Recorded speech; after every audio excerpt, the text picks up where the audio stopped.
obviously going to be cheaper to do things. I think on PulseChain, people are going to like change their mind every 2 seconds.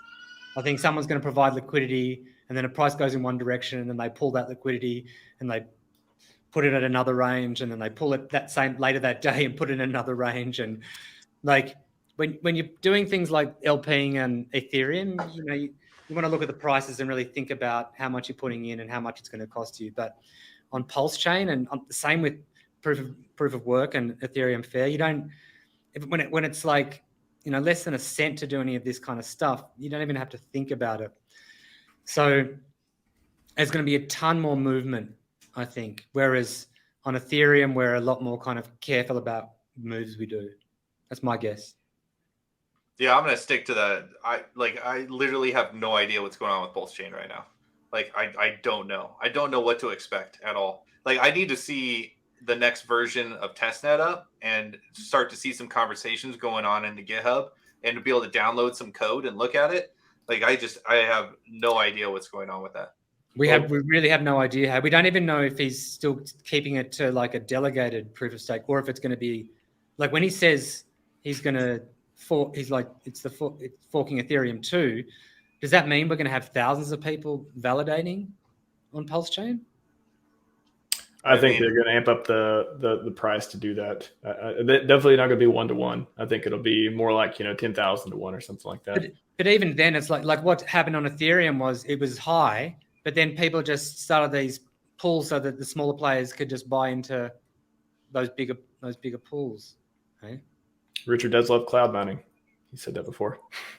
I'm just disappointed to see. I saw David Feeder posted that he thanks everybody for delegating on testnet, but he's pulling it all down. So I was really sad to see that. Well, he's pulling it down. Will it go back up? I mean, will his machines be configured later to do the spec requirements once we know them, and the PLS requirements and stuff? I don't think Feeder's out of the game. I'll say that, but there will be a teardown preferably. It's harsh though, because Richard did say there's people who have spent a ton on equipment and they might not need it now.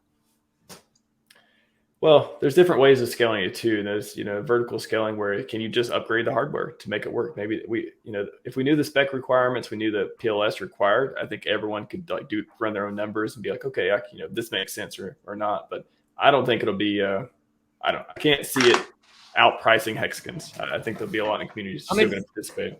I thought the whole thing about having delegated, like only having 33 spots or whatever for validators, the whole point of that was you can make the chain so much faster. I don't know, like, do you get any? I mean, maybe that improvements happen in other ways with thousands of validators, but it would be nice to have thousands of validators just in terms of the narrative. And I hate to say that, but so many people are going to give us crap if like it is a delegated proof of stake, but if it's exactly the same as ETH, there's not much of a criticism there. Starting price of ETH, I'm in. Just on that point on testnet, a lot of people are reporting testnet 2 is broken. Does that mean testnet v3 coming? Are they just testing stuff in the background? What do y'all think about that? Well, I mean, we're on V2B, so I don't know if they're still trying to use the RPC settings for V2, but it's V2B now. So V2B still works. I use it regularly. I test a lot of things on there. Okay, I saw some tweets of people saying that something stopped working. Maybe the voting stopped working or something. Like I think it sounds like there were just changes of them changing things in the background, signs of them changing things in the background. Yeah, I think that has more to do with the validators than the actual network itself.